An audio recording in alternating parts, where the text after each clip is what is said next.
Salve, salve, nação alvinegra! Começando mais um vídeo aqui no canal John do Timão. Então, se você tá chegando agora, já deixa o seu like, se inscreve pra gente bater a meta de 105 mil inscritos. Conto com a colaboração de todos e vamos pra cima. Uma ótima segunda-feira a todos os corintianos e corintianas que me acompanham, certo? Entramos aí oficialmente na data FIFA, tá? Após o fim de semana aí de jogos do Campeonato Brasileiro. Corinthians só entra em campo agora na próxima semana, dia 11, tá? Contra a equipe do Atlético Goianiense. Só na próxima terça-feira, certo? Então teremos aí esse momento sem jogos, de preparação, um momento antes da janela também, né? Podemos ter algumas atualizações de negociação, tem a viagem do Augusto Melo para a Europa também, sorteio de Sul-Americana e muito mais, tá? Então peço que me sigam nas redes sociais, Instagram, TikTok, Kawaii, Twitter, todos os links aqui embaixo na descrição. Vamos para cima e, editor, pode rodar a vinheta. Salve o Corinthians!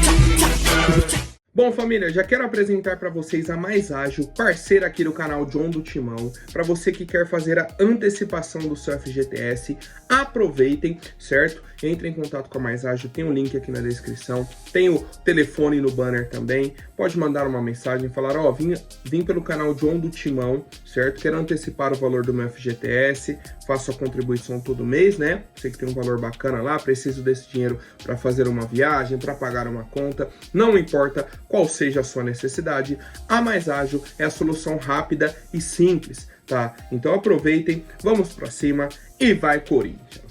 Bom, família, só para o torcedor entender como começa essa programação do Corinthians na data FIFA, eu vou trazer aqui um pouco da fala do nosso técnico Antônio Oliveira, tá? Ele falou o seguinte, ó: não os vou concentrar, os vou liberar.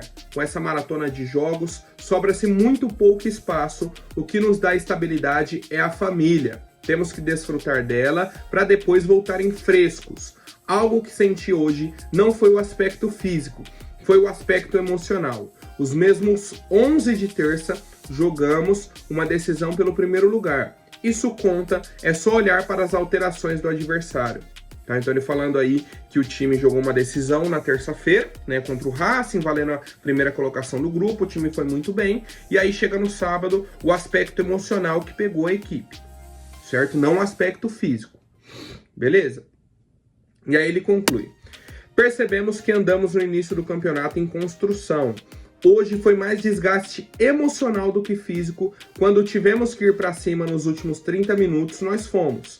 As tomadas de decisão foram boas. Agora é ir em busca de pontos que nos coloquem numa posição que esses jogadores merecem.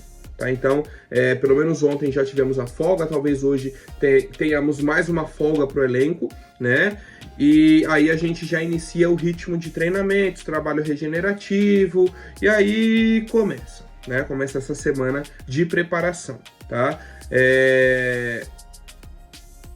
O jornalista, no caso, na coletiva, perguntou se eles ficariam concentrados, né? Se ficariam dormindo no CT, dormindo no hotel do CT Joaquim Grava, né? Aquela situação de preparação, quase que de pré-temporada. E aí, o Antônio Oliveira disse que não, vai liberar os jogadores, que precisa desse momento com a família e tal. E vai ter a preparação também, tá? Então, só para o torcedor entender como é essa programação aí do Corinthians para a data FIFA.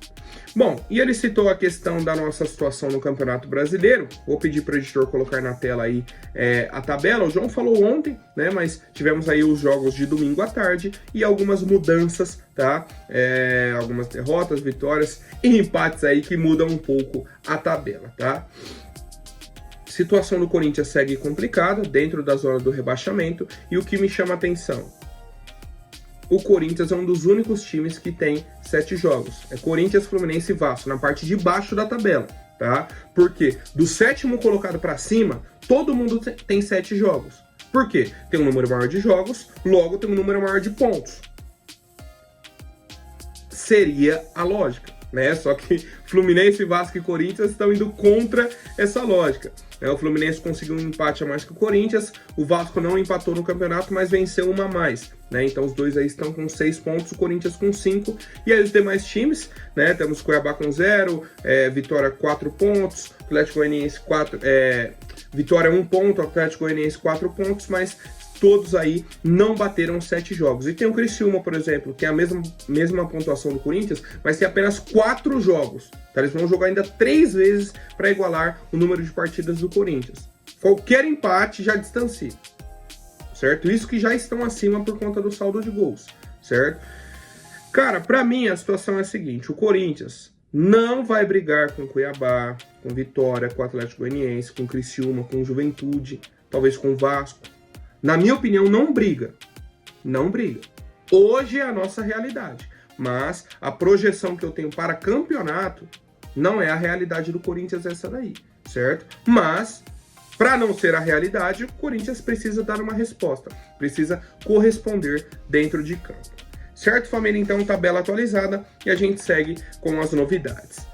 Daqui a pouquinho, tá? Daqui a pouquinho, 1h da tarde, temos o sorteio da Sul-Americana, certo?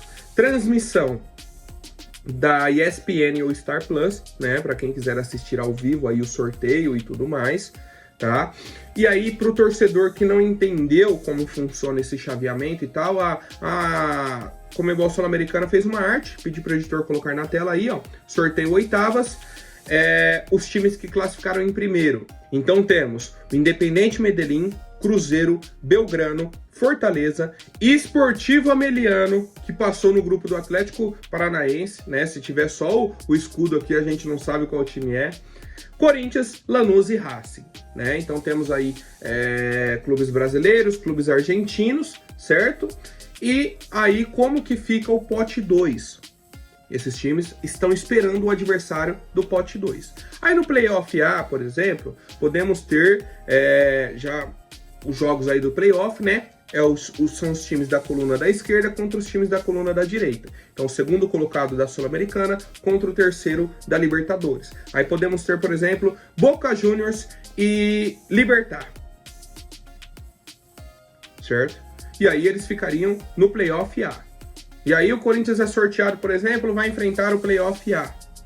Então, vai esperar o vencedor de Boca Juniors e Libertad. Um exemplo. Tá? Então a gente já está classificado para a próxima fase, aguardo o sorteio desses playoffs e aí mais para frente aguardo o vencedor desses playoffs. Tá? Então a gente segue aí aguardando o sorteio. Assim que ele for realizado, o John publica lá no Instagram para vocês. Tá? Então no meio da tarde dá uma conferida lá, no fim do dia também. E aí amanhã trago completa análise, né, sobre os adversários do Corinthians, o que eu achei do sorteio também. Acho que dá para a gente fazer aí uma análise bacana.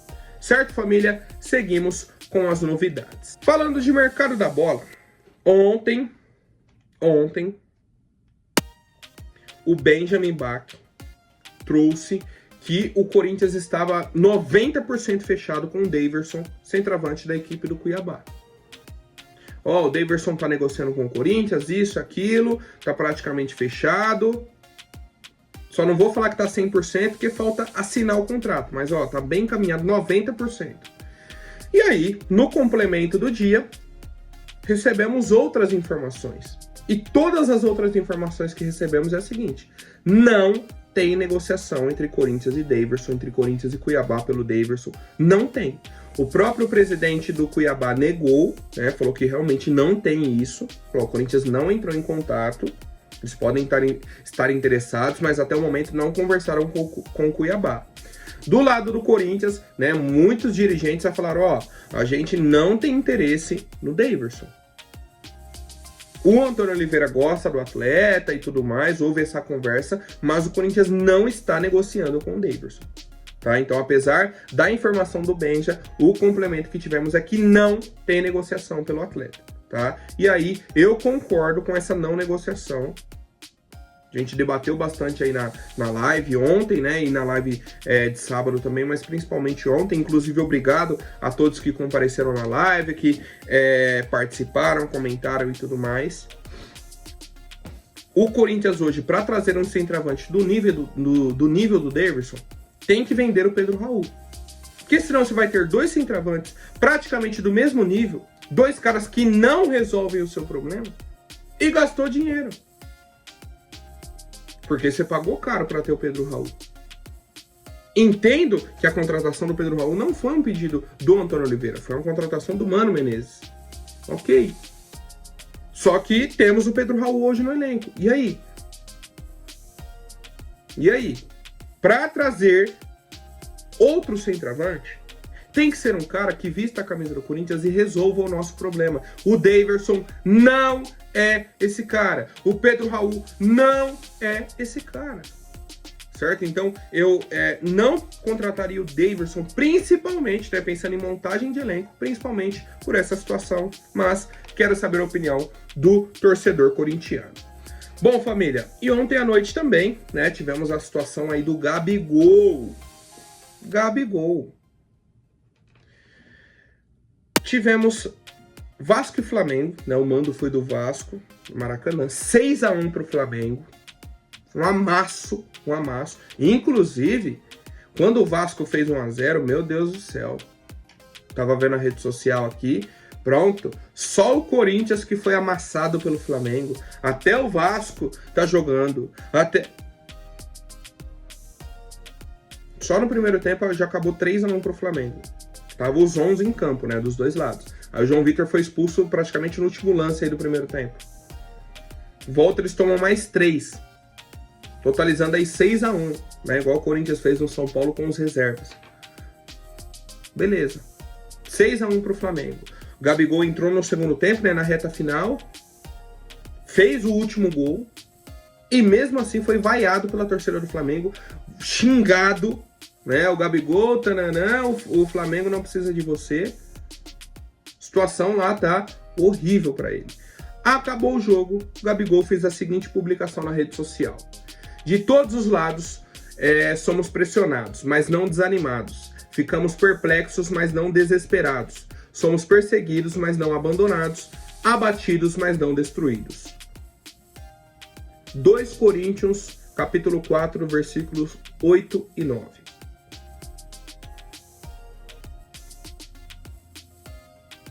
E aí, o torcedor corintiano já acha que é um enigma, né? Inclusive, vi muita gente colocando isso e realmente gera uma dúvida.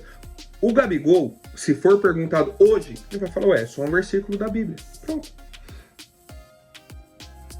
Mas tem a questão de ser o Corinthians, né? Foi o grande ponto que pegou aí a torcida do Corinthians. Será que ele fez de propósito? Será que ele não fez? São as dúvidas que temos, tá? A situação de negociação, né, segue a mesma. A gente aguarda o julgamento dele na sexta-feira, lá na Suíça. Depois disso, o Flamengo vai tomar uma decisão e aí o Corinthians aguarda isso. Se houver a rescisão, o Corinthians está dentro. Vai para negociar. Se não houver, o Corinthians aguarda para trazê-lo em 2025, tá? Segue a mesma situação, tá? Tem torcedor do Corinthians que já fala, pô, ele já nem esconde mais, ele já tá fazendo de tudo para engajar, É o jogo, né? É o jogo dele ali de negociação, de pressão até com a diretoria do Flamengo também. Fato é, ele não tem mais clima algum para jogar no Flamengo. Pensa, o Corinthians está ganhando de 6-1 do São Paulo, do Palmeiras. Um jogador entra e a torcida vai. Acaba o clima, porque o cara tá em campo. Goleando num clássico, um 6-1. Não é uma goleada 3-0, 4-1, 6-1. Não é todo dia que você vê isso. E nem isso foi o suficiente para que a torcida ignorasse a presença do Gabigol.